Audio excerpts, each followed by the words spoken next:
Good afternoon, everyone, and namaskar to all. First of all, I welcome all of you to this colloquium on economic history of India, the emerging perspectives. I would like to uh, give a brief introduction about the Orissa Economics Association. Orissa Economics Association was established in the year 1968, and it is one of the oldest regional associations of this country. At present, we have about 770 life members, and in the past, we had presidents like Professor Prasant Patnaik, Professor Prabhat Patnaik, Professor Pulin Behar Naik, Professor Santosh Panda, and at present, we have Professor Keshab Das as the president of Orissa Economics Association. Orissa Economics Association has been publishing a journal called Odisha Economic Journal, and it is also enlisted in the UGC CARE. And at present, Professor Keshab Das is the executive editor of the journal. But from 1st April 2023, he will be the editor in chief of this of this journal. And so I thank all the panelists who have kindly agreed to be with us for this colloquium.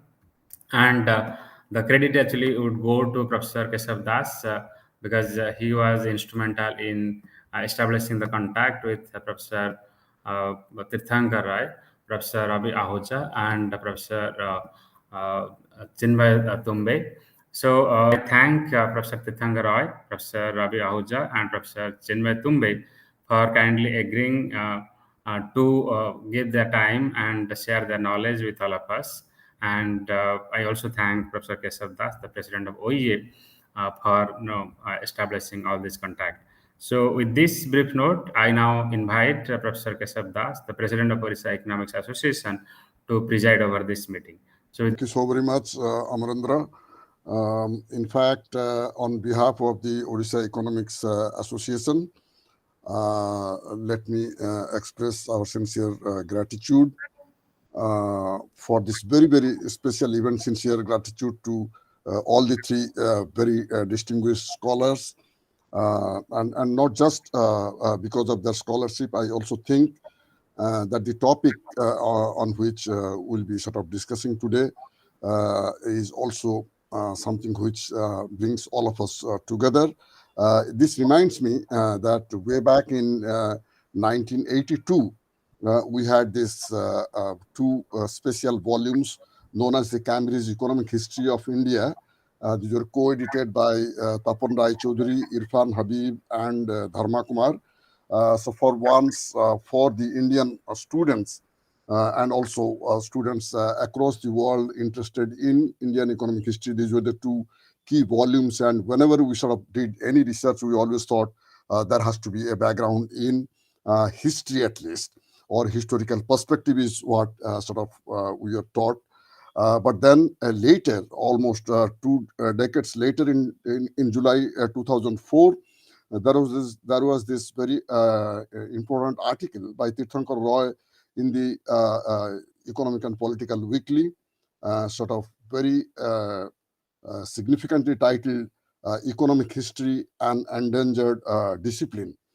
So that probably was suggesting that there has been a kind of waning of interest or the acceptance of economic history as a significant area of inquiry, and from there, almost again, let's say almost 20 years later, today we are here together with three very, very distinguished scholars in the field. They are sort of known globally, and they have been sort of working incessantly and very intense research.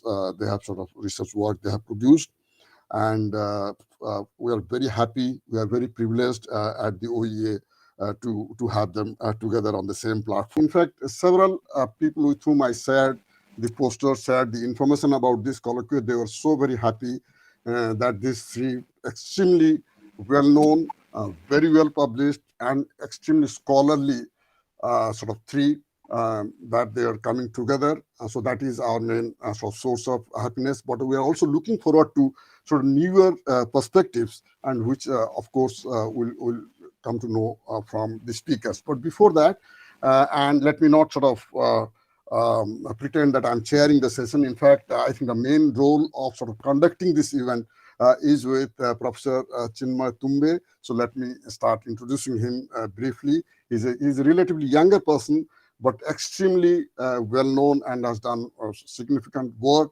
And sort of like, as he sort of says, that he sort of loves to laugh and learn. So he's a very, very friendly person. In fact, he just last week he sort of organized one of the major events in the city of Ahmedabad, where he got a lot of people on for discussing history of literature, history of music, history of science. And so that's kind of a major interest that he has.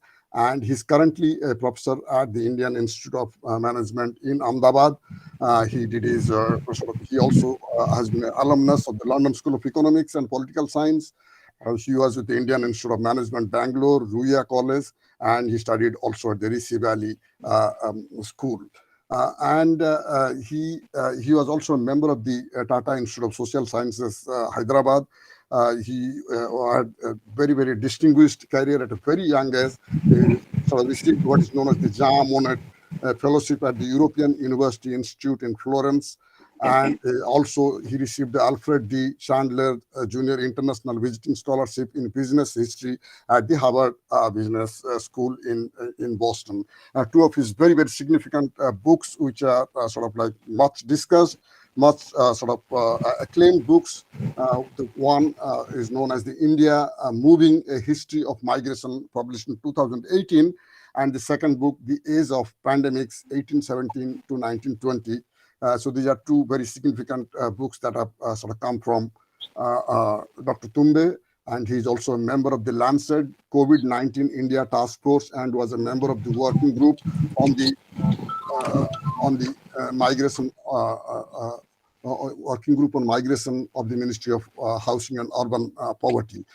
He is very, very widely published scholar, and he also writes apart from in sort of professional journals, in newspapers, and he sort of joins several public forum as a speaker.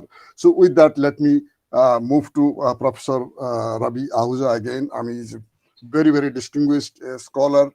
In fact, he's currently sort of based at the Center for Modern Indian Studies, which he directs, in fact, at the Göttingen University in Germany, and he has been its sort of founding director.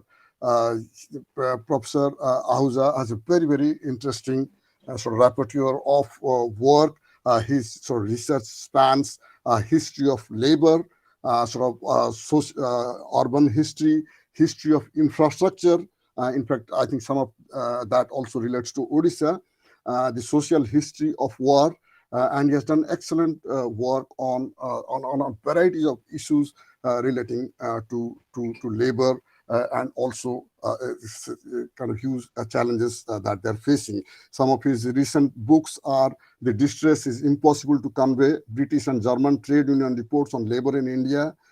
Second book, A Great War in South India, German Accounts of the Anglo-Mysore War, 1766 to 1799. Working Lives and Worker Militancy, The Politics of Labor in Colonial India.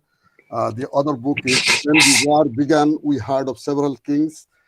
Then one more book, The World in World Wars, Experiences, Perceptions, and Perspectives from the South. So we are very, very happy that Professor Ravi Ahuja is with us. Then shall move to Professor Tirthankar Roy, who is a very, very well-known historian, economic historian, and a very distinguished scholar as a professor at the London School of Economics. He did his doctorate from the Center for Development Studies in Trivandrum and has published numerous books and articles on Indian history. He has taught both South Asia and taught courses on South Asia and global history. He's an editor of the Cambridge Economic History of Modern South Asia and is currently working on environmental history, particularly focusing on climate change and economic change. Some of his books are The Economic History of India, 1857 to 1947, An Economic History of India, 1707 to 1857, How British Changed India's Economy, The Paradox of the Raj. His very sort of well-known book, Artisans and Industrialization, Indian Weaving in the 20th Century. And of course, his sort of books on resources, on climate change, the monsoon economies, India's history in a changing climate, and the natural disasters and Indian history. He also has co-authored Global Economic History. So with this rather brief introduction to very, very distinguished three scholars, let me sort of hand over the rest of the session to Professor Chinmay Tumbe, who will be sort of taking us through this journey of absolute learning, and we are really looking forward to a very, very fascinating session. So, Professor Chinmay Tumbe, kindly steer us. Thank you. Thank you, Professor Keshab Das. My own interest in economic history will stem from economics. I audited some courses, and that's how I got interested, and I eventually wrote a PhD on migration history in an economics department. Unfortunately, not too many economics departments offer history anymore in India. So that's one of the major problems as to why the discipline does not have too many takers in India today. Having said that, in the last 20 years, of course, there has been important work on different aspects of economic history. And two of the speakers here today will take us through some of the stuff that they've been working on. So I'm actually very excited to listen to them. So what we'll do is we'll have 25 minutes for each speaker, and then I'll have some kind of thoughts and then moderating thoughts, and we can open it out for Q&A. So that's the structure of the next 1 hour or so. So begin with Professor Ravi Ahuja to speak. Yeah, thanks for inviting me to that interesting colloquy, and I'm honored to contribute to the discussion of emerging perspectives on Indian economic history, and this is also what I will do. So I will be giving more of a workshop talk also, as you will see. So because it's not basically sort of presenting a grand narrative, but possibilities perhaps also for new research. So there is a bit of a problem with economics and history, as Chinmay Tumbe has just mentioned. So I think they have been moving apart. They have been moving into different directions since the 1980s, though there is, I think now in the last few years, a growing interest also, at least among historians, to engage with the economy. So in Germany, where I teach, there's this very strange tradition that economic history is part of the economists department, but not of the historians departments. So, and what happens here, but I think it's representative also for what happens in other parts of the world, is that the historians do one thing, the economists do one thing, and sort of the economic historians are caught in the middle somewhere. I also feel myself to be caught in the middle a bit as a social historian who insists on taking economic context seriously. So you almost inhabit a no man's land. There's a perfunctory treatment of the economy by many historians of society. Social contexts are removed from analysis, on the other hand, very often by economists by means of the ceteris paribus clause. So you assume basically that social developments, that you can assume that they are sort of stable and not relevant to your analysis, and then you stick to your particular question. As a social historian working from the premise that the so-called other things are virtually never equal, so I have a problem with that approach. In other words, economic processes can never be isolated, I feel, even for analytical purposes, from developments in society at large. Economic processes are thus never socially unspecific. The same economic laws tend to have very different, at times even opposite results when applied to different social contexts. These are not new points, of course, as we're talking about emerging perspectives, but these are arguments which were brilliantly put forward already in the 1970s by Eric Hobsbawm, for instance. But what are these ominous contexts? There are the patterns that structure the division of labor in society, patterns that are never stable and permanently evolving. They are permanently evolving. Each historical constellation has temporal and spatial properties that distinguish it not only from past and future constellation, but also from those in other contemporary settings. Today, I want to speak about one aspect of this problematic, namely the spatial properties of social organization and their relevance for the study of India's economic history. I will begin by recalling an irritating complication that I encountered in a couple of my own earlier research projects. I will proceed to enumerating a methodological approach to tackling these complications, which I found useful, and it seems to me that they are usable for a wide range of researchers in economic history. I will then briefly run through some projects pursued and completed at the Center for Modern Indian Studies in Göttingen that have made, I think, creative and specific use of this methodological approach. So I use them as examples for possibilities of further research for emerging research. So the first section I call Where's the Limit? An irritating complication. Historians, as per disciplinary training, are interested in time, not in space, that they are generally happy to leave to the geographers.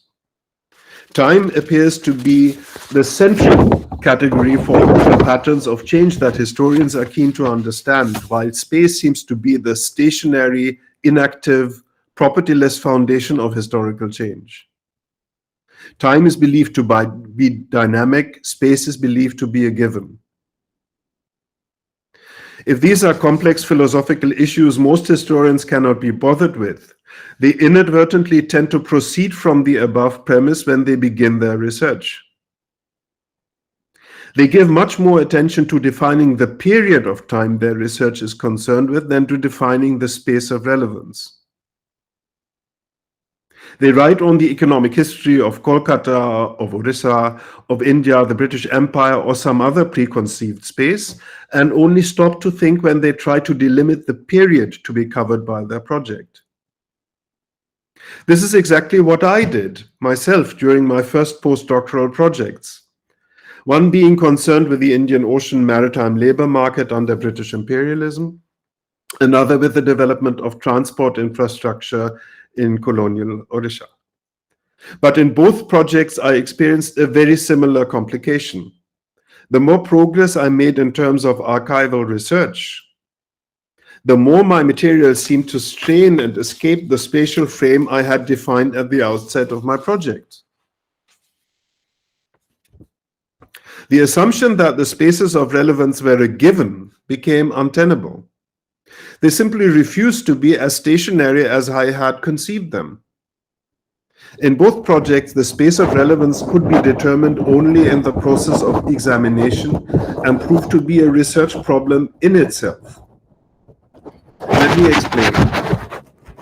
In my project on South Asian maritime labor under British imperialism, I assumed when I began to work on it that the Indian Ocean was the given spatial frame for such a project.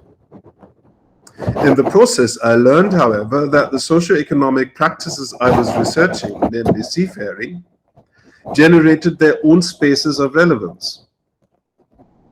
Moreover, when these practices changed, the spaces of relevance changed too. For as long as wind remained the principal force of maritime propulsion, and maritime traffic through Europe had to pass the Cape of Good Hope, the Indian Ocean, as delimited by the seas between East Africa and the Straits of Malacca, was indeed the main geographic area where Indian seafarers were employed. With a shift to steam propulsion in combination with the opening of the Suez Canal in 1869, this space of relevance was fundamentally transformed, however. So-called Laskars were now employed principally in a maritime expanse comprising the Indian Ocean, the Mediterranean, and the North Sea, but to a lesser extent also across the Atlantic and Pacific Oceans. Moreover, the geographical delimitation of the employment of South Asian seafarers then only emerged as a major issue in the legal regulation of the global maritime labor market. So earlier nobody was concerned where they could be employed. Then it became a political issue. Most interestingly, this process could not be understood as a mere geographical reflection of the linear process of global maritime labor market integration. Wage differentials between South Asian and European seafarers did not decrease, but increased sharply, along with the expansion of the maritime labor market. The social practices of maritime employment under the political conditions of imperialism generated a very peculiar social space that was geographically more expansive, as well as increasingly segmented, hierarchical, and internally bounded. When I turn to the history of transport infrastructure in 19th and early 20th century Orissa, I proceeded once again from the assumption that the spatial frame of my research was a given that did not require much consideration. The existing literature on the economic history of this, as much as of other regions of the Indian subcontinent, all suggested that this assumption was shared by most scholars in the field and was thus reasonably safe. Orissa, as much as Bengal, Punjab, or Tamil Nadu, appear to be self-evident quasi-natural spatial units for conducting research in social and economic history. I came to realize only later that the spurt of publications on economic histories of Indian regions was the result of a fairly recent political development.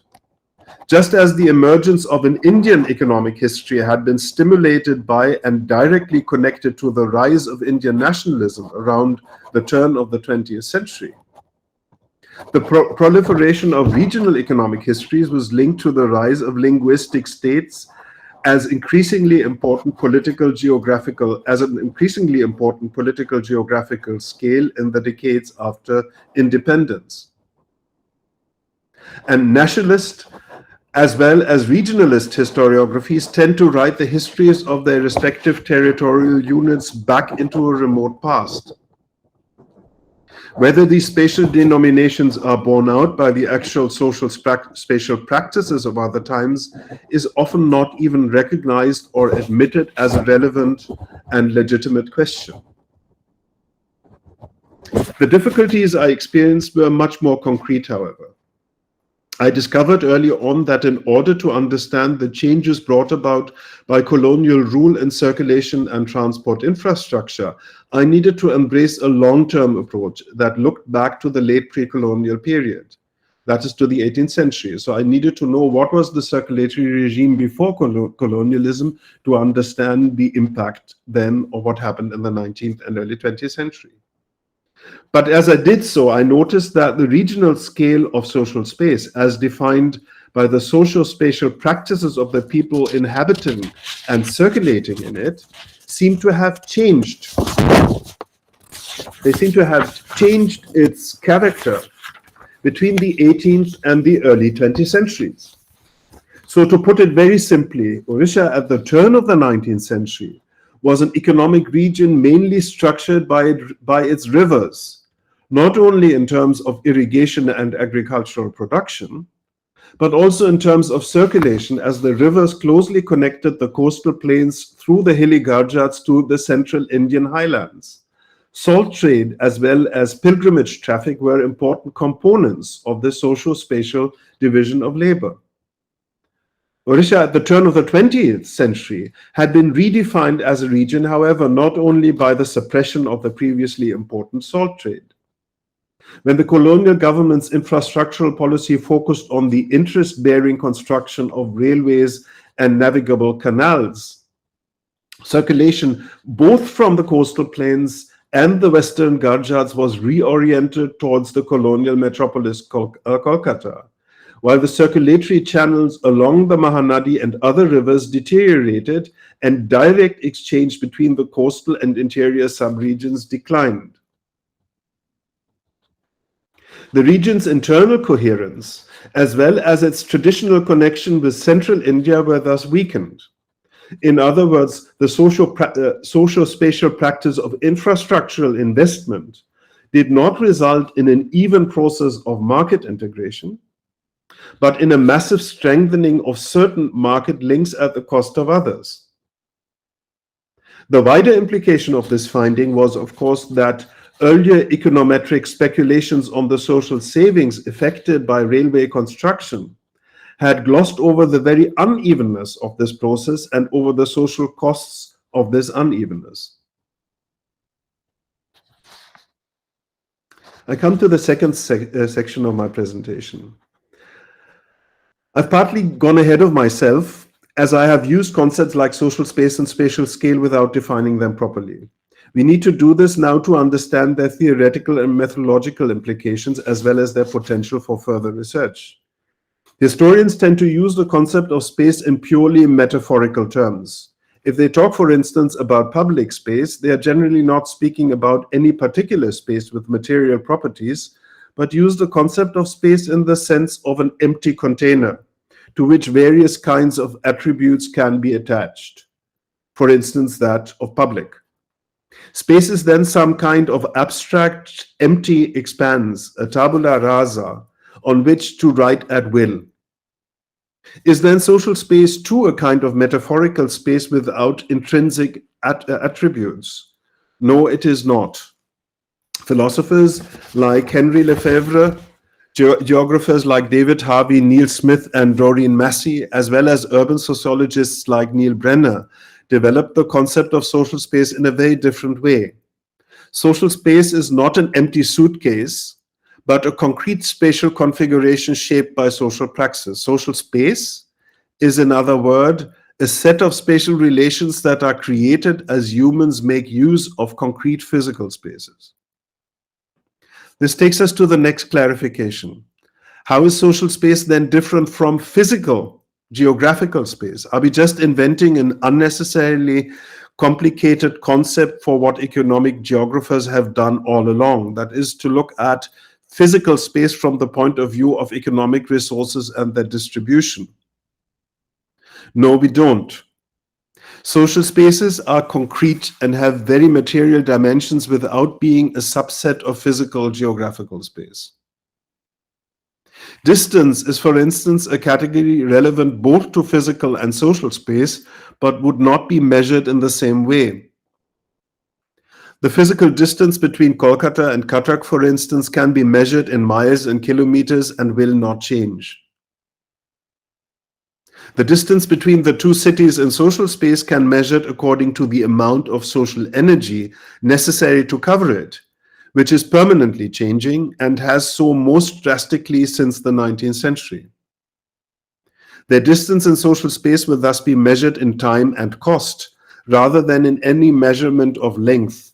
And the introduction of new transport technologies is one crucial factor that reduces the importance of sheer physical distance.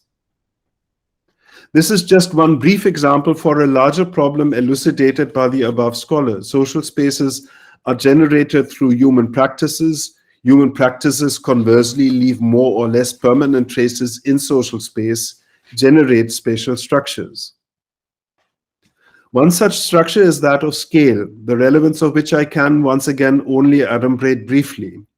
The locality, the region, the border area, the national territory, the empire are all possible spatial scales which are defined and redefined through a process of unending social and economic praxis.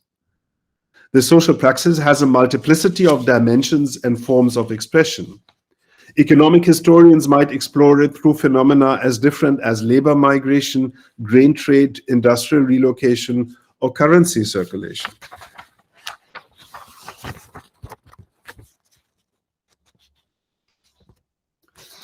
My last section is then on new explorations, many of them not yet published. If this colloquy is concerned with emerging perspective, it seems only appropriate to me to talk about emerging scholars who are often at the forefront of new developments in social and economic history. I will end by briefly alerting you to some recent work, much of it not yet published or even underway, that has been conducted by younger scholars at my institute in Göttingen. This is not to say that the obsession with social space among social historians of India is confined to this strange university town in northern Germany. There's much more, but I will confine myself to what I know best by way of example. One possible direction of further historical research into problems of social space remains certainly the area of transport history, which has, in the Indian context, mostly been confined to railways, with some exceptions that include the work of Nitin Sinha, Clive Dewey, and myself. For further possibilities, I will here just mention the work of three young scholars which point to new possibilities. Justin Matthew, in his unpublished thesis on the port of Kochi and its hinterland, has, for instance, gone beyond the conventional wisdom that has seen port cities up till the 20th century as commercial enclaves or as bridgeheads of economic development.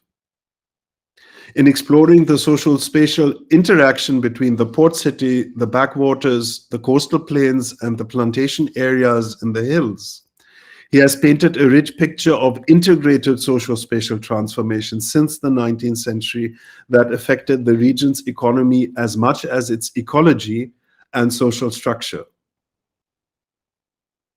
Rahul Maganti, in a new project on the emergence of the port of Navi Mumbai, assumes a similar perspective for a later post-independence period when container shipping generated new possibilities for socio-spatial practices and port hinterland integration. Stefan Tetzlaff, in a largely unpublished dissertation, looked at the emergence of the motor vehicle as a mode of civil transport in post-World War I India and the proliferation of buses and lorries since the years of the Great Depression, when agrarian entrepreneurs used this as a means to compensate for dropping prices and reduced investment opportunities. The issue of shifting scales, to which I have already pointed to, seems relevant for a wide range of issues. Camille Buard, in a recently completed doctoral dissertation, has used it creatively, for instance, to examine in new ways the socio-spatial relationships developing between regions conventionally described as labor catchment areas and spaces relying on migrant or circulatory labor to a very high extent. Her research shows, among other things, how the redefinition of the spatial scale after independence, and more specifically the rise of linguistic states and of the soils politics in West Bengal as elsewhere, impacted on practices of spatial mobility and space making, as well as on the official perception and documentation of interregional mobility. The sophisticated combination of quantitative and qualitative data in her work permits significant revisions of conventional views of the broad tendencies of labor migration, both with regard to the changing directions of migration movements from the Eastern Gangetic region and in regard to the assumed unbroken continuity of circulatory forms of migration. With Chinmay Tumbe as our interlocutor today, I would like to suggest that a deeper engagement with the methodologies of social space would permit to approach the issue of internal migration, the dimensions of which have become, as we all know, so obviously during the COVID pandemic in new ways. Issues of social space are, however, not confined to the macro level or to scales of nation and region. They have been used creatively also at the micro level. Rukmini Barua, in her research on erstwhile industrial neighborhoods of Ahmedabad, recently published by CUP, was, for instance, able to show that retracing actual urban patterns of habitation and mobility allows you to draw maps that are quite at variance with the official municipal maps that we tend to accept as the expression of objective knowledge rather than as normative statements of intent. The issue is not to come up with more precise or truer maps, but to recover the divergent and contradictory practices and imaginations of spatial use that are the precondition for the dynamic development of the urban spatial scale. To give another and final microhistorical example for the use of methodologies of social space, let me refer to my own interest in labor history. What has intrigued me for some time is the curious fact that industrialists, and particularly textile entrepreneurs, have had a strong preference, even a craving, one might say, for young unmarried female workforces. Since the early 19th century, across geographical contexts, and despite changing technologies and production regimes from Britain and France to the US and Japan, as well as in India. My own hypothesis has been that their employment permitted to preserve forms of unfree or at best partially free wage labor by making use of specific socio-spatial configurations. I'm very pleased that another emerging scholar, Anushay Bhatt, is presently engaged with exploring the spatial triangle between the factory, the tightly controlled hostel in its immediate neighborhood, and the spatially removed area of origin of these young women, a pattern that we find across contexts over a long historical period. I need to come to an end here rather abruptly, not to overshoot the time. What I hope to have demonstrated is that it may be worth our while as social and economic historians to take issues of space more seriously. Getting done with it hastily in the introduction of an essay or book exposes us to the risk of excluding important contexts from our analysis.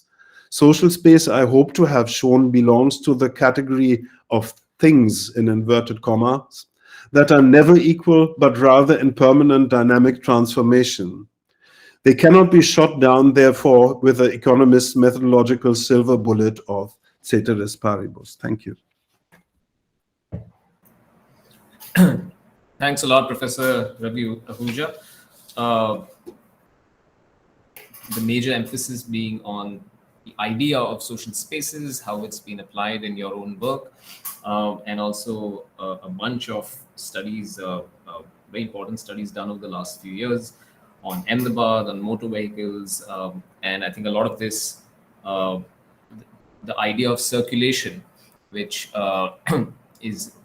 has been a word which has been used by many historians, getting more traction in recent years through very concrete studies, especially of transport networks. I don't think the economic historians, in particular pre-1990s, really looked at transport very, very closely. And these are new, apart from the railways. And I think, I'm sure many of these studies are breaking new ground. On that note, I'll come back to this, but hand over the floor to Professor Tirthankar Roy, who will be speaking on the role of geography in economic history. Hi. Can I show my screen? Yeah. I'll be using PowerPoint slides. Yeah.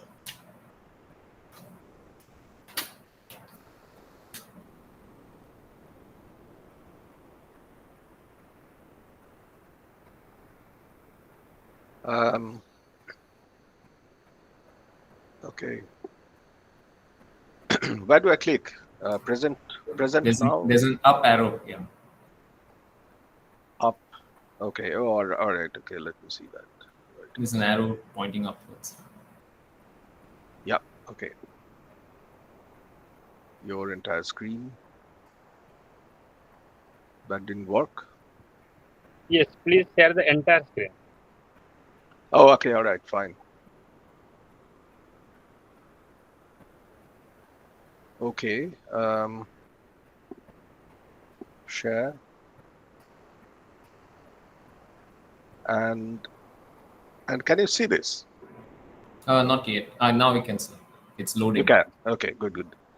All right. Now I'm on the wrong slide. So this is where I am, and I hope you can see and hear me. All right. Yeah. So I'll just go ahead. Okay. Well, thank you very much, my hosts, for involving me in this colloquium. I'm really delighted. I've been browsing the Orissa Economics Association website, and it's truly impressive, the work of that collective. Let me start by describing what we economic historians usually do, most of us do, which is to try and explain the roots of economic growth and inequality in the deep past. For some time, I'm trying to understand how the geographical condition of the South Asia region impacts these deep roots of growth and inequality. My talk will give you a kind of midterm review of where I am, to use the language of planning. And then in the last 5 minutes, I'll come back to gather some of these thoughts and make some comments about the economic history of the region we now know as Orissa.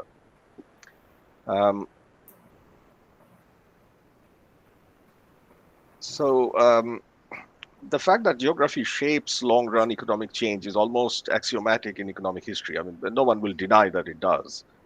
But there is not much understanding and much less agreement about how this influence works. With the prospect of climate change seeming more real every day, there is a renewed emphasis on geography. But of course, geography doesn't just mean climate, but also soil, geology, biotics, elevation, vegetation, And when you collect all these variables together, the task might seem enormous, and you need to simplify it in some way. In applied economics, geography enters models of economic change mainly via these three routes. First, trade and transportation cost. Think of how railways induce specialization patterns. Second, resources, natural resources. Think of control over land. And the third is climate. For example, tropical aridity implies high risk of droughts and famines. That's been long known. Such risks can affect patterns of asset holding, asset acquisition, but also when that risk disappears, the tropical monsoon climate could still impose extreme degrees of seasonality upon economic activity, and we are still don't understand how seasonality matters to economic history. Now, some of these processes economic historians of India have explored, others not. For example, transport cost is somewhat researched. How the Indian railways induced specialization is a theme that comes back into the railway literature from time to time. At least two recent works by Dave Donaldson and Ian Derbyshire on North India deal with these effects. Land control is a classic theme in Indian economic history research. It was more popular in the 1980s than it is now, and the scholarship has always been extremely political and institutional. Its main interest in studying the control over land has been to understand inequality rather than conditions of economic growth. For example, there is still very little data or research studies or analytical models involving soil quality or control over water. Without these things, of course, land control means very little. My talk today will concentrate on the third of these three drivers, climate.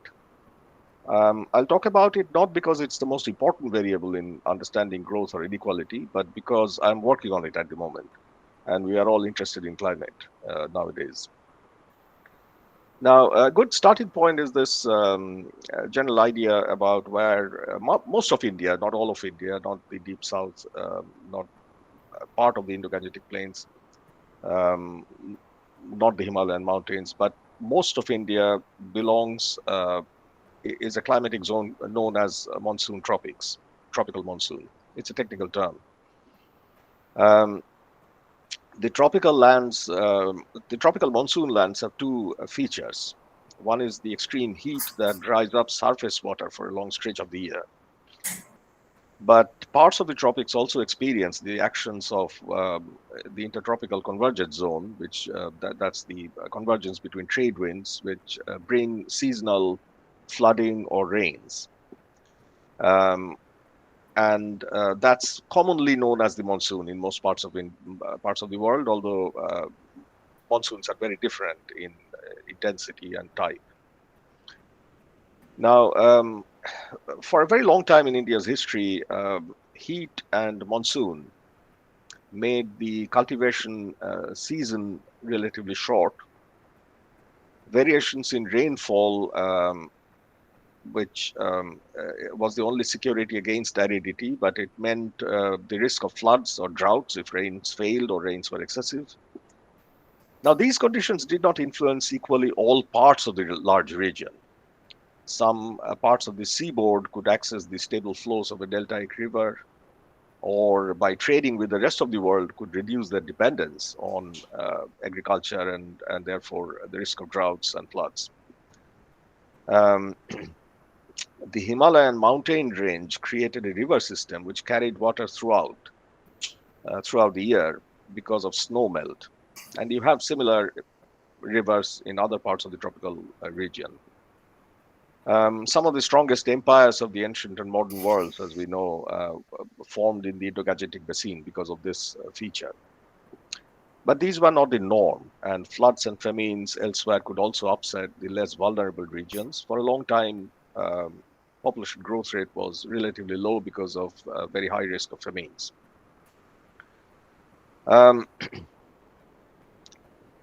Now, this is the climatic constraint, and what it really means is that intensive agriculture depends usually on quite expensive forms of water recycling, whether these are recycling over space or drilling underground. And both are capital intensive. And because they are capital intensive where they exist, they reinforce inequality. Seasonality also has been a cause of poverty and unemployment because there is work for part of the year, but the rest of the year either there is a shortage of work or people circulate. To some extent, there are reallocation possibilities, and then in the busy season, the capital is scarce because all capital gets engaged in moving goods. Famine risk happens if the monsoon fails, or sometimes in some parts of the region where geology reduces surface water and makes mining for water very costly. And most of Deccan Plateau, the volcanic rocks are places are good examples of that condition. Now, a break in this cycle of survival and death started to take shape around the last quarter of the 19th century, a little after that. Much of the region was ruled by the British colonial state, although not all of it. I mean, 40% of it was princely states. But from the colonial documents, we know that there was a significant rise across the board in interest in climate. During much of the 19th century and beyond, India supplied the world economy with commodities like cotton and wheat. So the colonial state was very interested in sustaining that trade. Farmers were the main taxpayers. So that's another reason to be interested in farming and what caused fluctuations in farming. Droughts caused recessions, fiscal crisis, and mass deaths. And the famines underscored that dynamic very starkly. Now, until the end of the 19th century, the colonial regime, and by implication, although we don't understand that world very well, the princely states did not actively pursue a policy of preventing the worst excesses of droughts. 3 devastating famines between 1876 and 1899 in the Deccan region, 2 of them in the Plateau region, 1 in the Deep South, changed that. And commissions of inquiry were formed, which suggested that the tropical monsoon climate was a source of vulnerability. That led to an action plan, build more railways to transport food faster and build water recycling and storage projects on a larger scale. But this was not all top-down statist effort. I mean, if you look at what was happening around 1900, you will probably find, which had an implication for water distribution and water access, you will probably find a kind of convergence of several things that were happening on the political plane, on the epidemiology plane, on legal plane, and on engineering plane. And all of these converged to create a significant change in the level of water access on average, and also more equal distribution. So what are some of these other things? Regional language newspapers and provincial legislatures in the interwar India took up the cause of water access in a very big way. Caste status earlier entailed barriers to access of lower castes to water bodies during crisis. In the 1920s, that rule came under attack in the courtroom, legislature, and the press, eventually destroying these obnoxious moral rules of water access. B.R. Ambedkar, later to lead the caste equality movement, proved his credentials during a widely publicized movement to access water. Thus began the process that we understand in the more modern times as drought proofing. In the last 120 years, successive Indian governments and these social movements drought-proofed the country by improving capacity for water extraction and distribution. By that term, by drought-proofing, I mean the avoidance of famine deaths, not exactly avoidance of droughts, because you cannot avoid that. That's part of the geography.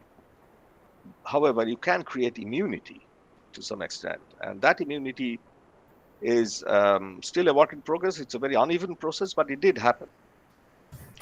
And although it started in the colonial times, it was taken much further forward after 1947 as the country stared at a rapidly growing population, shortage of food and jobs.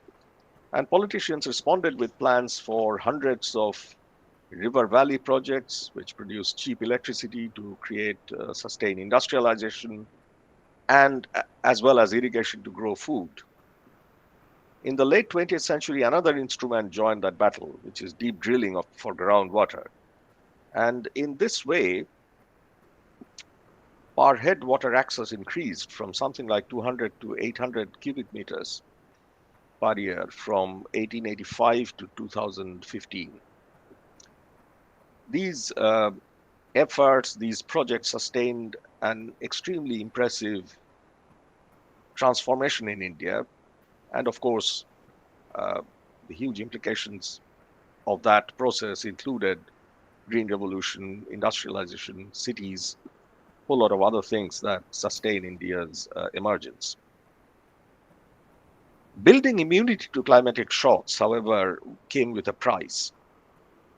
A data tool devised by the Food and Agricultural Organization shows that much of South Asia can withstand climatic variability only with significant degradation of bioresources. This is a very common finding for many parts of the tropical monsoon region. It's not just present in India. And as water actions delivered immunity to droughts, water rights and water access became embroiled in growing conflicts between nations, provinces, regions, states that share this resource. India, in this way, offers a very positive lesson for tropical countries experiencing warmer climate, but also a very negative lesson. We know that story very well. I mean, big dams changed the landscape so radically and caused so much displacement that they became very unpopular.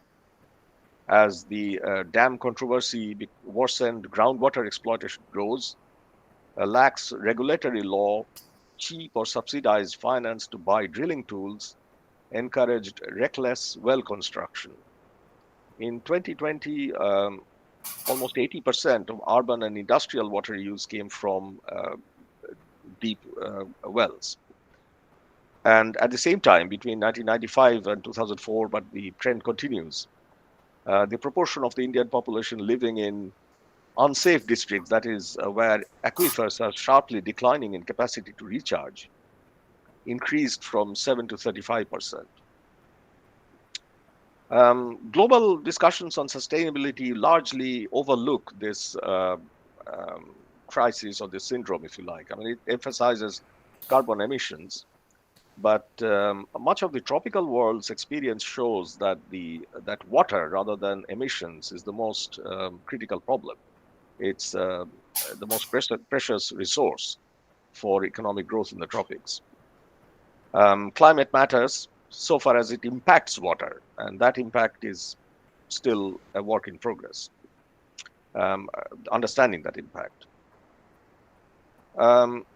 So this is the All India story, of which Orissa, which is the home to one of the world's largest river valley projects, is one part.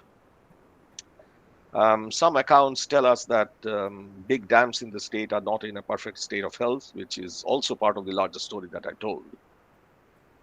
The graph here is a good handy way of capturing that story. I mean, one graph showing the sharp rise, very significant rise in water access, which is part of not only economic growth, but also part of demographic transition in India.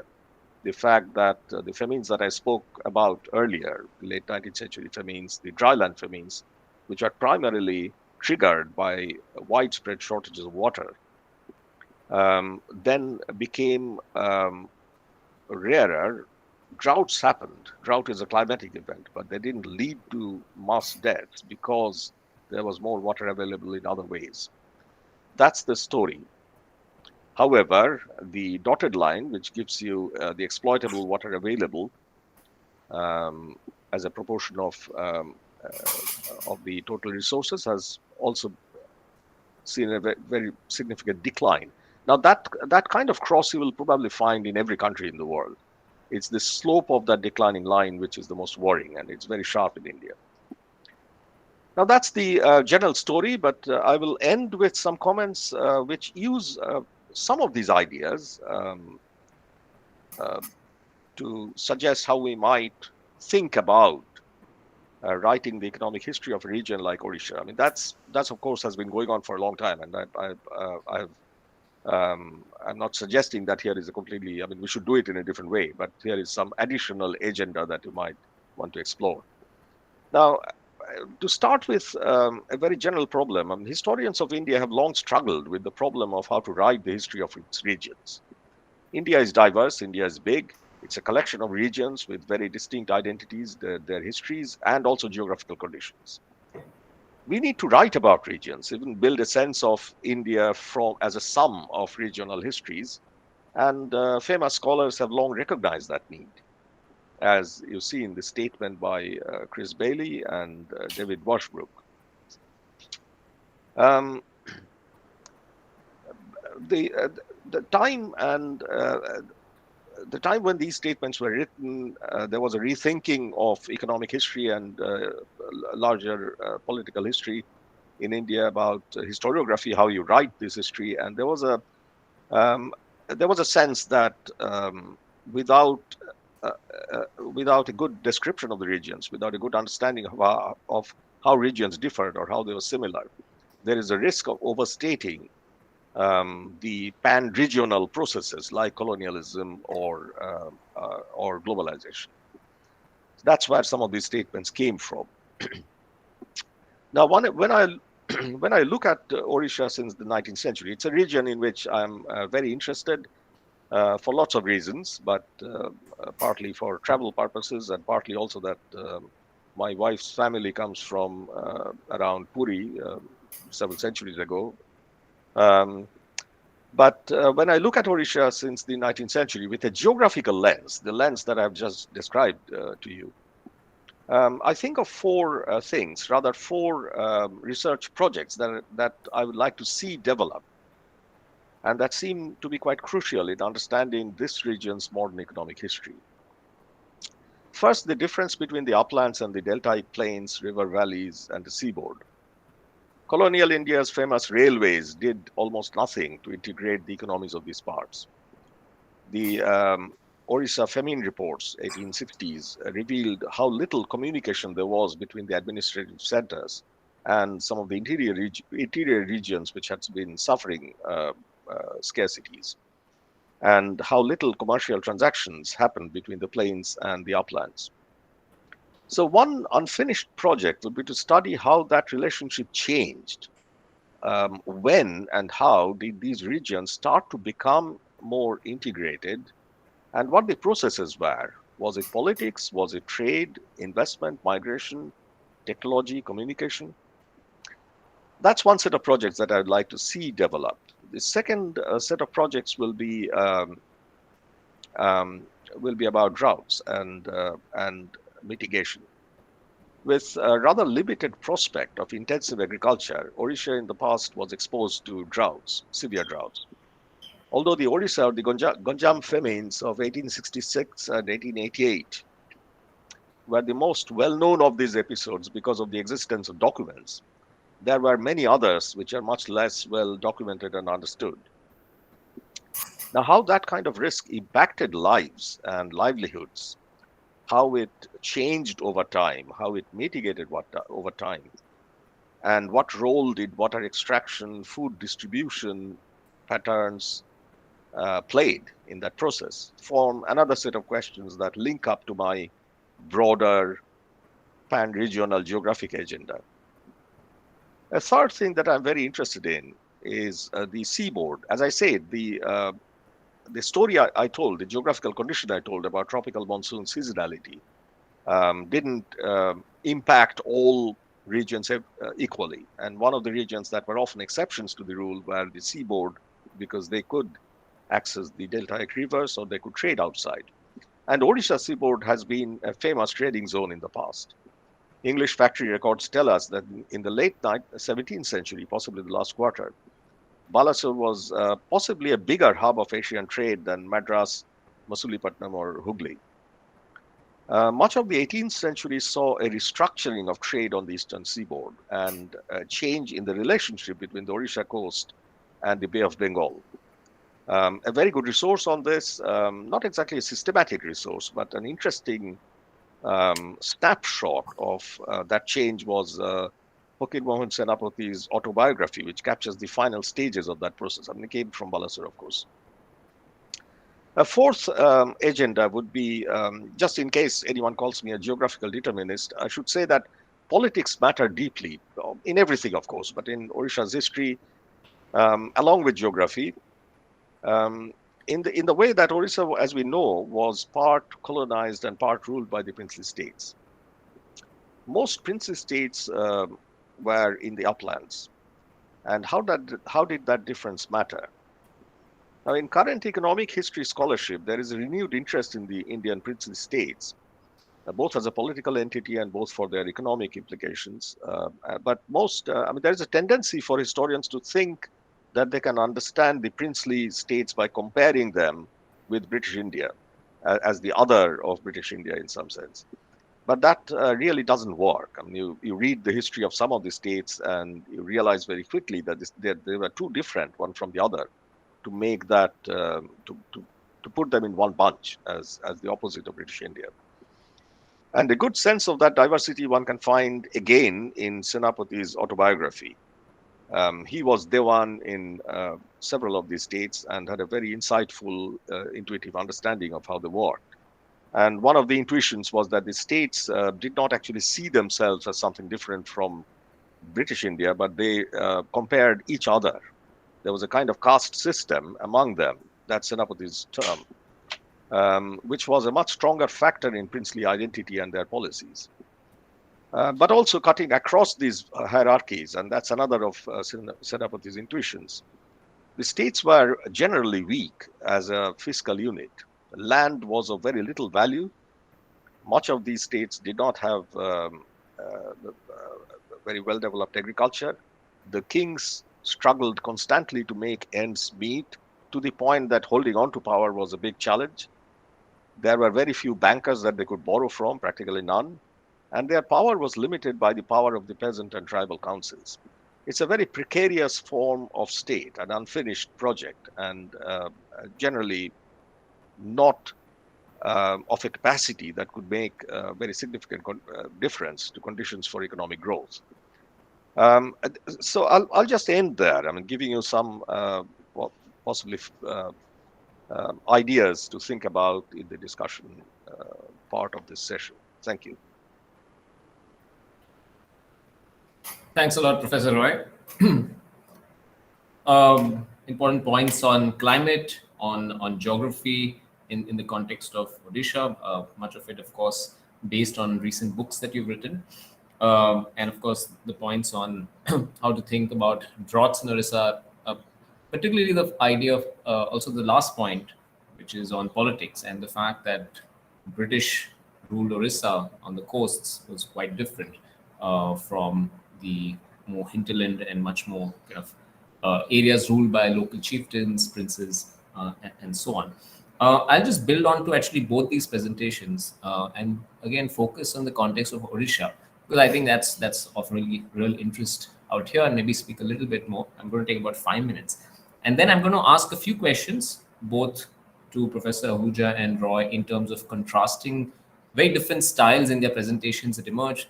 I'm going to ask them a question on method. What is the method of research when one thinks about social spaces as opposed to doing climatic research? So we'd definitely like to learn more about method, especially from Professor Ahuja in terms of archival practices. How does a person interested in economic history do research on social spaces using archival methods in today's time?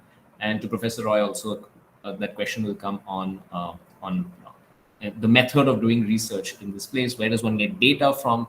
That is of obvious question. I think a lot of people out here who might want to do economic history have absolutely no clue in terms of how to even source data. So we need to have discussion on method and then some more issues.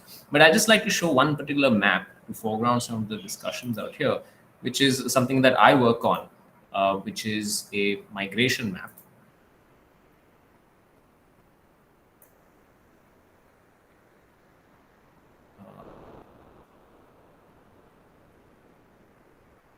So I'm trying to show the screen.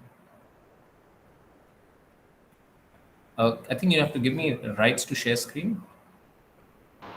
No, I don't have any administrative control. I think you can share it. You just check present now, and you will be able to. Okay, let's try this. Can you see this?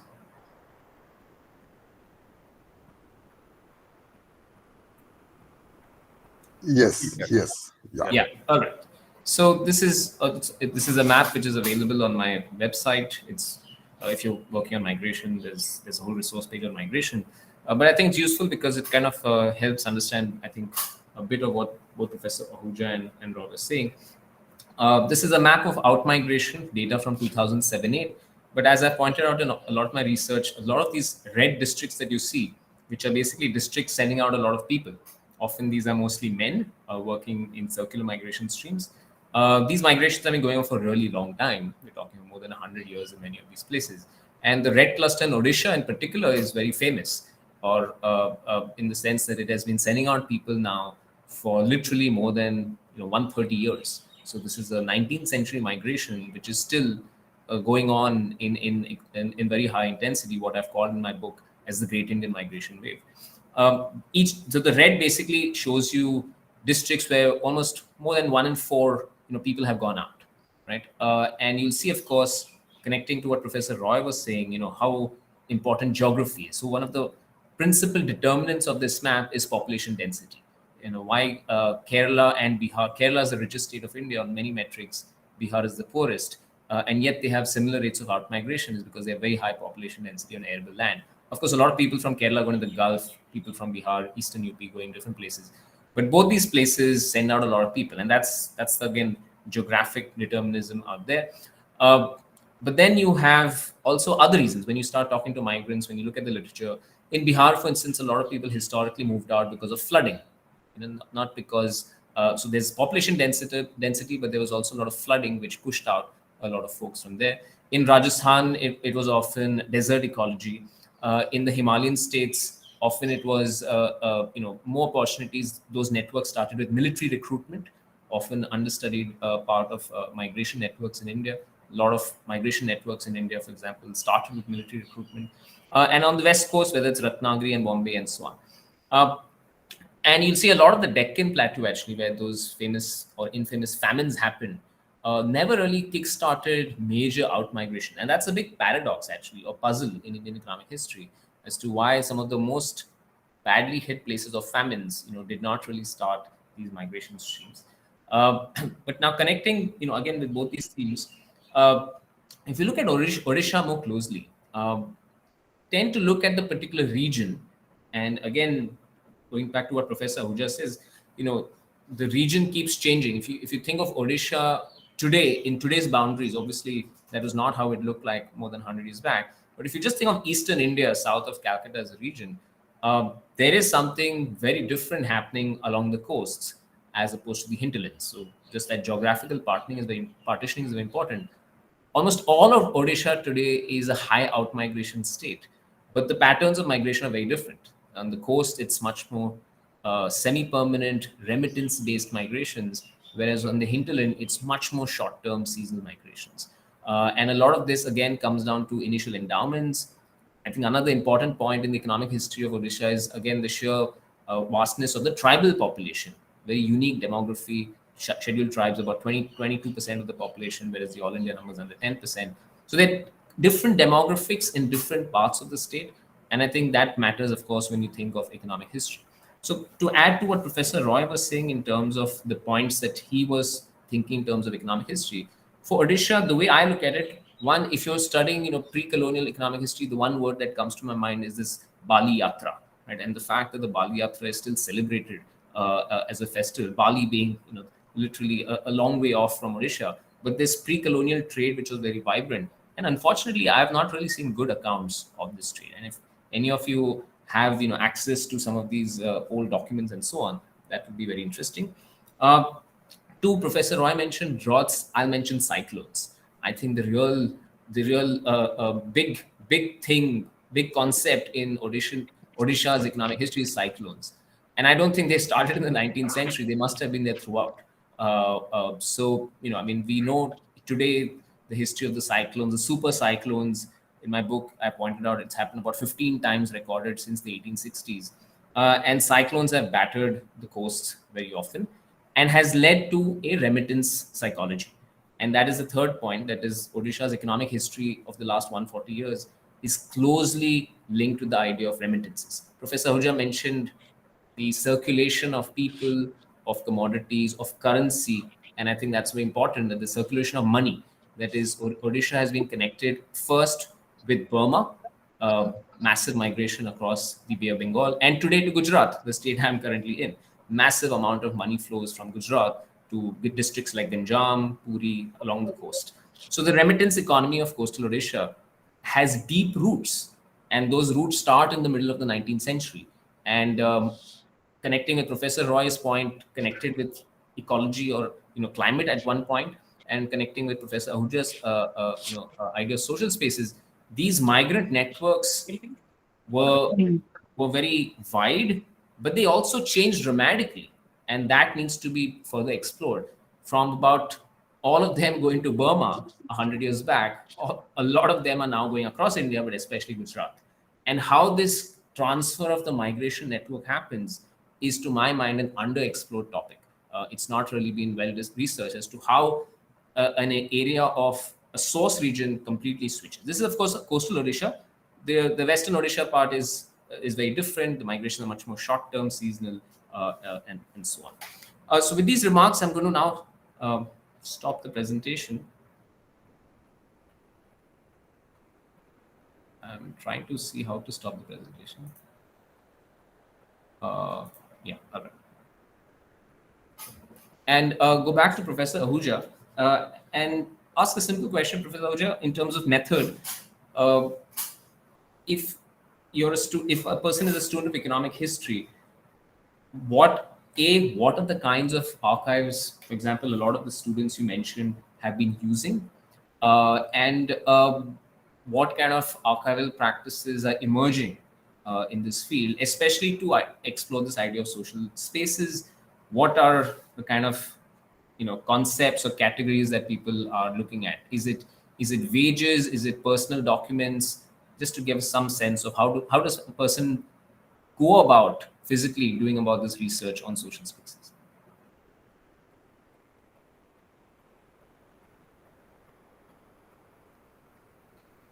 You want me to respond immediately? Yeah. Okay.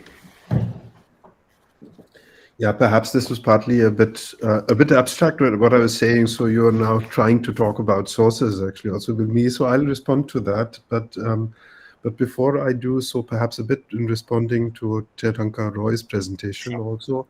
So we had much more emphasis on the question of natural space, which I did not emphasize at all in my presentation. But the interesting question is, of course, how they relate to each other. So how social space making relates to the natural space, to the geographical space also, and how they influence each other. And so this very interesting diagram of the cross of water availability and of water use, of actually water exploitation, so actually shows that a lot. So that practices of space making, and so deforestation is of course a part of that story, then also so do have a major impact then also on natural space, and that we need to look at the interaction. So that's something that was missing in my presentation, but which is certainly sort of very important also to explore for economic historians.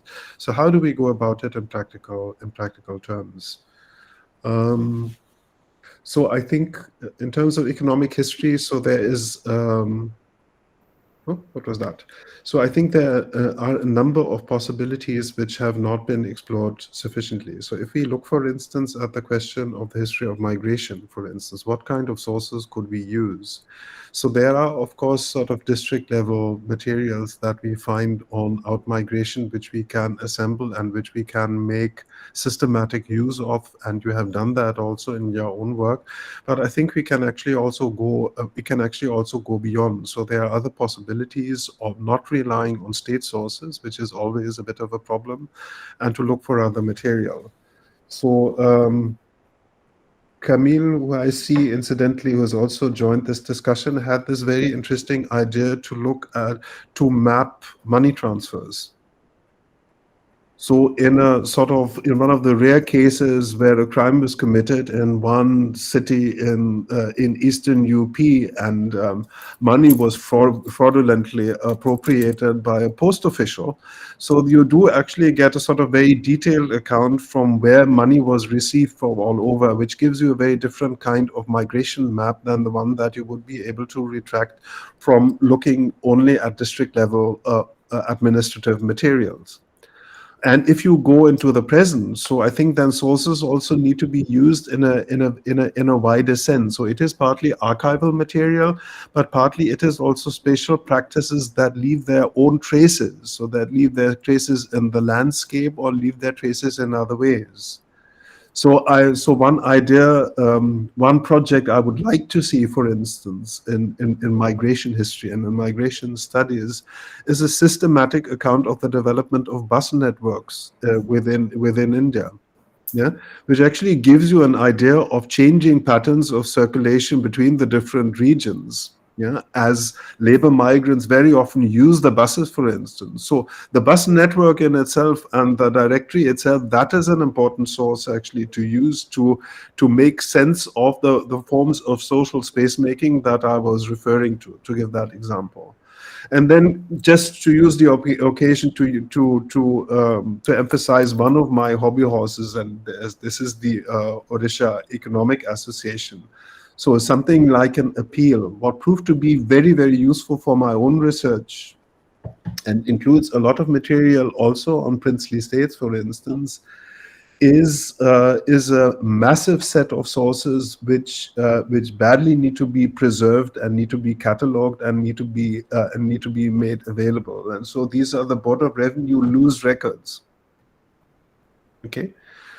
So historians tend to use with the kind of official sources that are most available and have been most explored, and then they are most explored or catalogued and accessible if they had a particular administrative use, of course. But then there is a lot of other material that seemed important at a certain point of time, but then ceased to be so, and they're dumped somewhere, loose records. So basically, so they're not properly filed. Yeah. So, and then they're also not usable to that extent unless you have someone who actually catalogs them. So in the Orissa State Archives, so there was an older archivist who did that as a private initiative. So I'm not sure basically what has happened basically to his catalogs. But this is really, I think, one of the most important resources for Orissa economic history, because it tells you how economic practice is spelled out on the local level. And that would speak also to a lot of the issues that Tirthankar Roy has also raised, for the kind of project that he would like to see. So I think that's one of the sources. So that would be an appeal. So if you can do something basically to save these records and would make them available, so I think that would be useful for many economic historians in Orissa. Thanks. Great, thanks so much, Professor Roy. A note on method. Suppose there are students out here who would like to get into economic history. Many of them are Odisha based, trying to work on geography, climate, economic history. How does one actually go about accessing any data on this? Well, I mean, this is a very new field, a developing field. So, which means that you do not.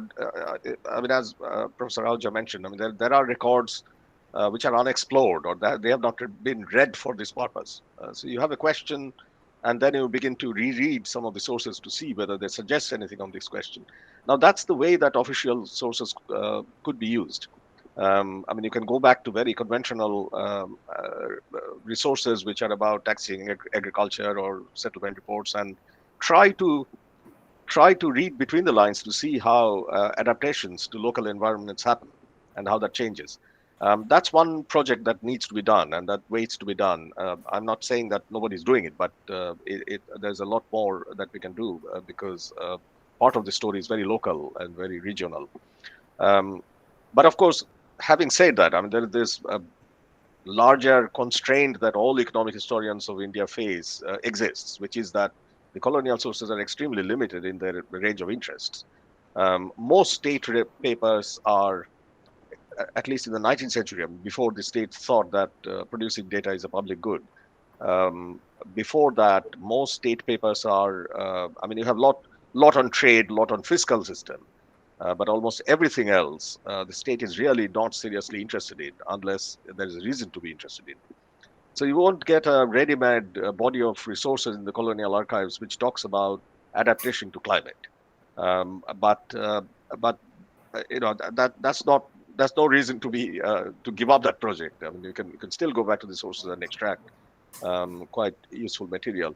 But I think more than that, need to expand in at least two directions that I can immediately think about. I mean, one is, I mean, incidentally, I mean, there are a variety of things that one can do. Say, I mean, your work on migration or Professor Ahuja's work on labor talks about circulation, and circulation is a concept which everybody knows is very important and very much part of the seasonality of agriculture. The fact that construction workers, military labor were often almost always part-time peasants or workers back in a village. It's part of this climatic concept, climatic complex, but it's not. I mean, it needs to be studied much more. I mean, it's not like an ordinary migration; it's a very special kind of migration. And there are other sources. I mean, there are sources that one can use when one specifically looking at migration, biographies, and any records of circulation.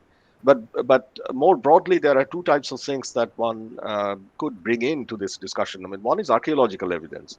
Anything geographical, you will find patterns of adaptation that leave artifacts which go back to centuries, even millennia.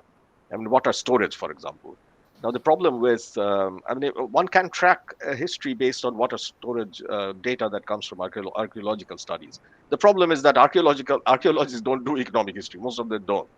And they are not asking your question.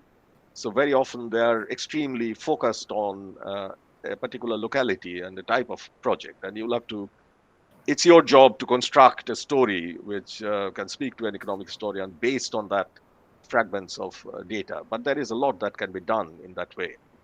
A second type of resource will be regional language biographies, autobiographies especially. And I think we need to make a very systematic inventory of what exists and what is, well, there's quite a lot that you even randomly read will have very interesting takes on economy.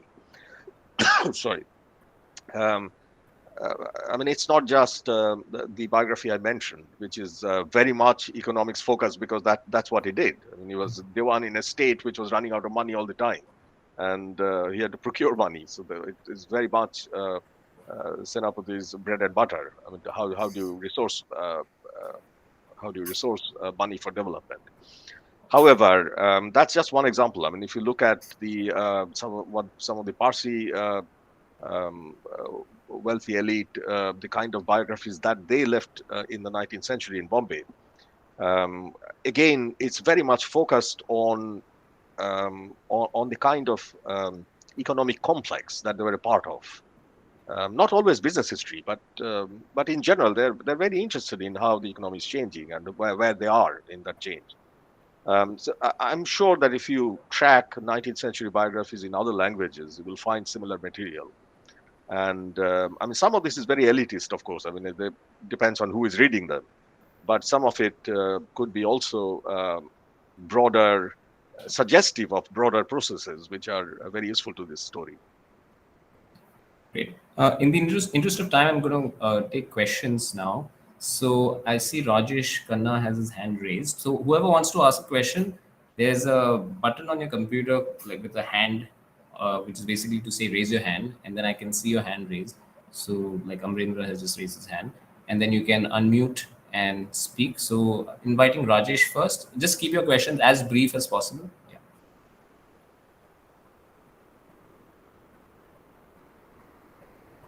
Rajesh, are you there?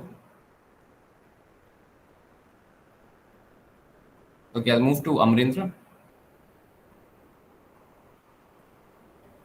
Okay, thank you. In fact, it was a wonderful talk, and it was so special because it had also a lot of content on Odisha, and since one of my PhD students is trying to understand the regional inequalities in Odisha, so I was trying to connect, the points that you were trying to make. And so, two questions. The first one is, which Professor Jatin Naik was once asking, that is, when the land became a sellable commodity in India or in Odisha, to be specific, when we started giving land rights to the people, like as land record. And second question is, when we try to explain the regional inequality in Odisha, no, I actually think that since Odisha was ruled by three, presidencies, the coastal belt of Odisha, which was close to the Bengal presidency, but then the southern part of Odisha, which is the most backward part, it was far off, from the from the center of the Madras presidency. And similarly, the western part of Odisha was also far off from the center of the central provinces. So, can you use that actually as one hypothesis? Of course, when I was doing my MPhil assignment at Center for Development Studies, I was given the railway as engine of growth and particularly the historical roots. And, so, how do we explain, using these hypotheses? I Okay. really enjoyed your talk, Yeah. all of you. Yeah. The second question, if you can just summarize it in a shorter thing, because I think Basically, the center periphery hypothesis, okay. connecting it from the British regime, like, the Okay. center. Yeah, So you have two questions. One is when does land become a saleable right, and commodity. maybe Yes. a broader thing about in your work in general, how do you see the commercial transactions of land? And the second question, as you said, in terms of this thing. Professor Roy, yeah. I think Ravi had raised his hand, so maybe he can go first. No, No. okay, but then I'll go. On land sales, of course, it's a very fundamental question in the economic history of 19th century, 18th century India. I think the technical answer to your question is that land became a sellable commodity or a more sellable commodity than before when the rights over land were pared down to just proprietary ownership right, not user right. I mean, excluding many of the other rights that often uh, were involved in using land. Now, that's a legal move that happens at different times in different places, but mostly starts with the permanent settlement in 1793. And of course, the courts emerge. Proprietary right is defined much more clearly, sometimes in reference to other types of user rights. It's a process. It's a work in progress. But you can technically identify the moment when that happens, and that is the defining land control right to land as an ownership, excluding everything else. That's the moment. The thing is that it doesn't work in practice. When you actually try to sell a land, some of these other customary rights that were involved often will impinge on your ability to sell it, and sometimes people don't sell it because it's also a precautionary asset. There are a whole lot of reasons why there was a drive against. There was a push against private sales of land. So the actual extent of sale was very limited. Almost all data says that in all regions the land market didn't quite work very actively. It probably still doesn't. I mean, there's still a lot of barriers which are partly legacy of the older rights. So that would be my take on the land sale question. But on your second question, I think that's a very important one. I mean, what brings regions into relationship, and what are some of the obstructions or obstacles to that process? And I think that's a very interesting way of understanding Orissa's transformation in the last 200 years. And as you said, I mean, the railway, yes, I mean, it's an engine of growth, but in a very contextual way. But I think the real challenge is to understand the non-railway modes by which that integration happens or doesn't happen. Yeah, my own two cents are, one way to potentially see it is the Odisha's connection with Calcutta and Rangoon, and now with Delhi and Surat. These are two major kind of connecting nodes with Odisha. Yeah, Professor Ahuja, would you like to comment on this? Oh, you're on mute. Yeah. Okay, perhaps also in response to the two questions that you've raised. So the first one with the question of property rights. So it is a complicated story, and these property rights always remain embattled, but that is a story that does not only begin in the late 18th or in the 19th century, but the tendencies of establishing property, probably with strong regional differences which need to be explored, are much older in the Indian subcontinent. And I think it's a matter of regret that some of the studies on the 17th and on the 18th century that were conducted in the 1980s have not been pursued further. So I think that was actually a very important line of inquiry, which focused a lot on South India, particularly on Tamil Nadu, and but also partly on what is Maharashtra today, with a lot of important interventions also of Japanese scholars, but there's also Frank Perlin's work and David Washbrook's work, I think, and it makes really sense to go back and ask these questions. So what are processes that were on the way of commodification that occurred already in the 18th century? So is this relevant at all to the case of Orissa, or is it not? So I don't think that this has been explored systematically, and I think it would be important to come back to these debates, which I thought were very fruitful.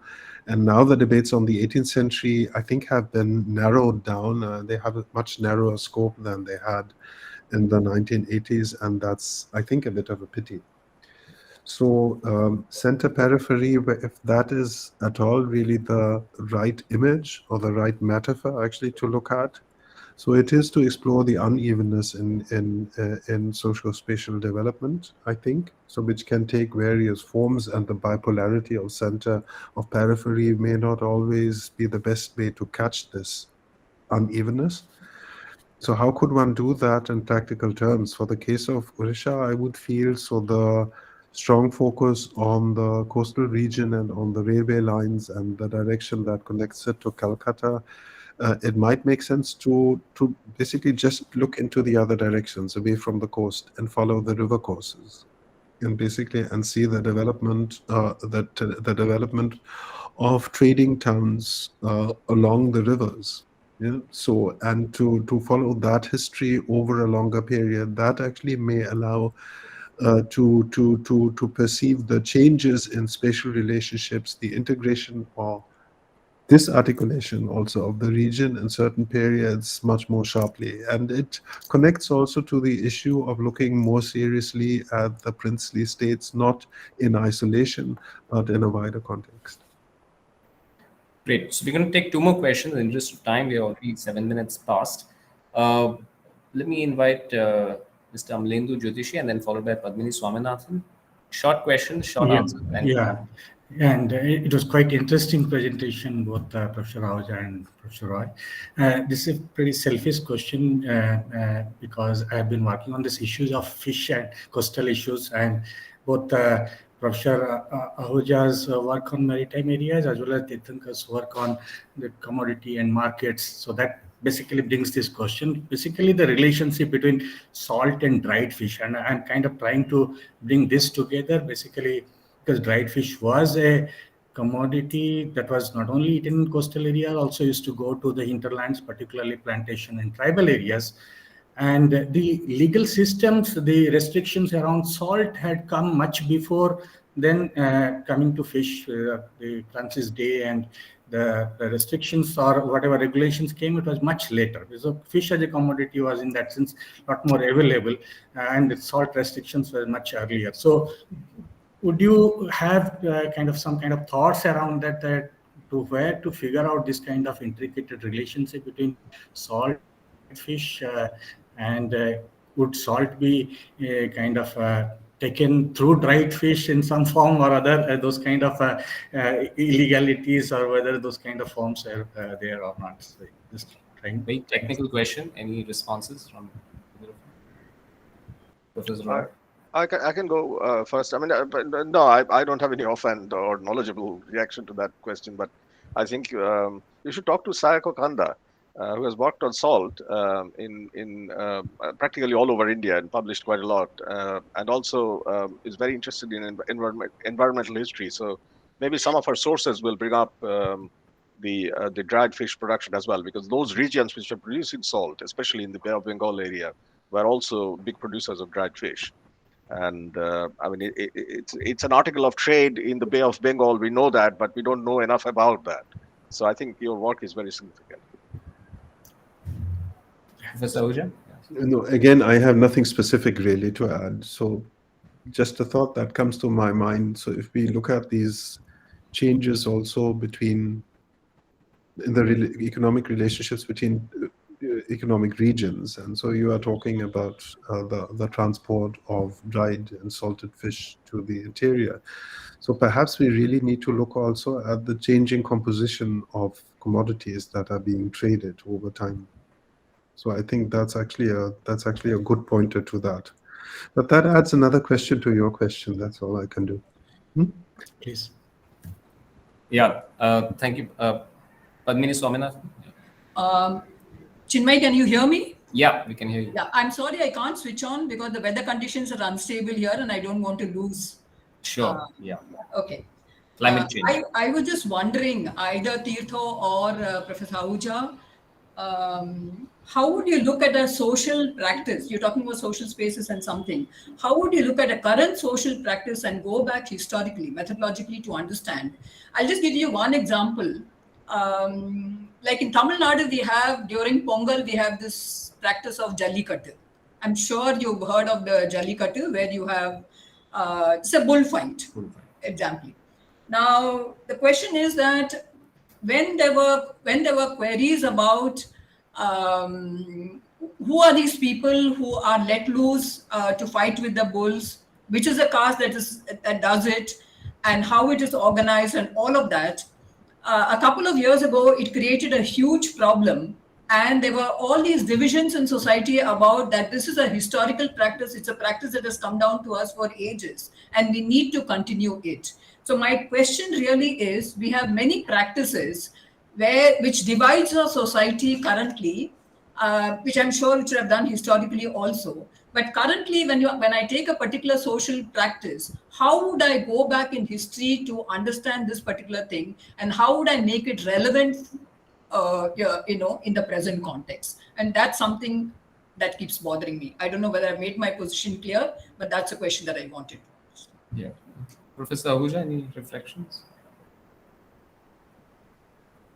So that's a very broad question. So I can't tell you anything about your specific case. So Sure.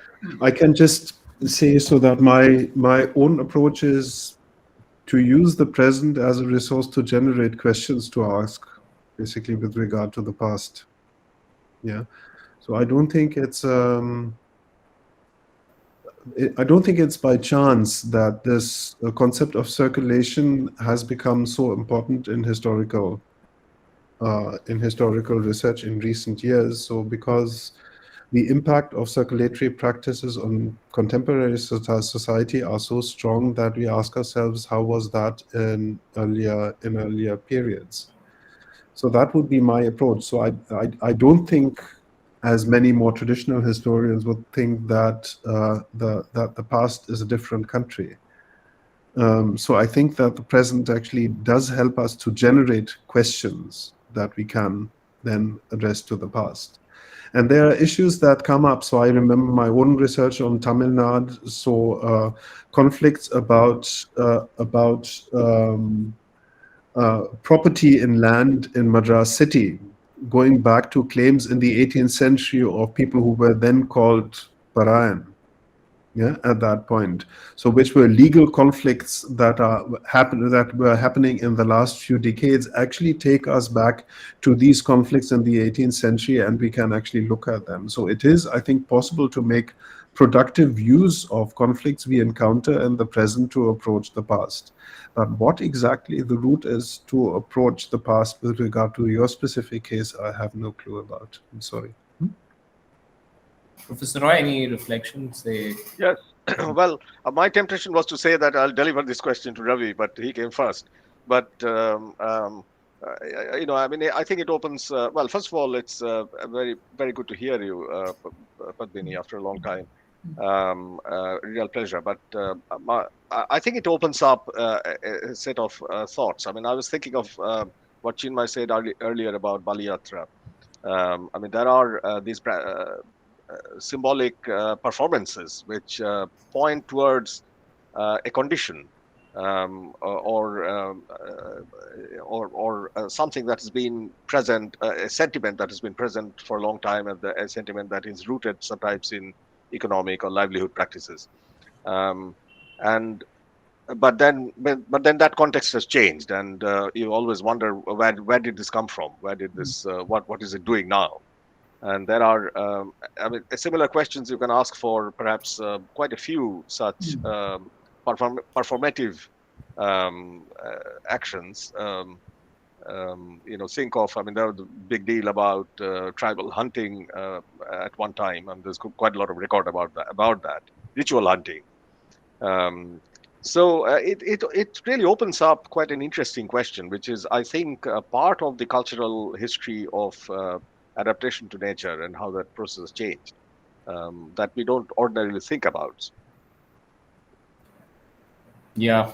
Sorry, if I can just ask can just add one small point. So cowries, of course, have not had any use as a currency for a very long time now, but they still basically have some use in rituals, and they're still available in parts of central India. And I think that gives you traces of a geography of an earlier practices of circulation, which we don't know much about so far. So just to give that as an example. Yeah, I'll just end by pointing out, since I worked on the history of pandemics, a lot of practices emerged thanks to past pandemics. You have these temples on smallpox, on plague, and a lot of these things which also form markers. And now we have the Corona temples in some places, which maybe 100 years later, people will be seeing those practices also maybe in very different light. On that note, thank you, everybody. Over to Professor Keshab Das to conclude. Thank you so very much. I think this has been, as we sort of initially mentioned, it's a very, very special event for us. And also we had great speakers, great scholars with us. And we also know that because this recording will be available for the posterity, and as Chinmay pointed out, this will be largely used by younger students, not just in Orissa, but all over.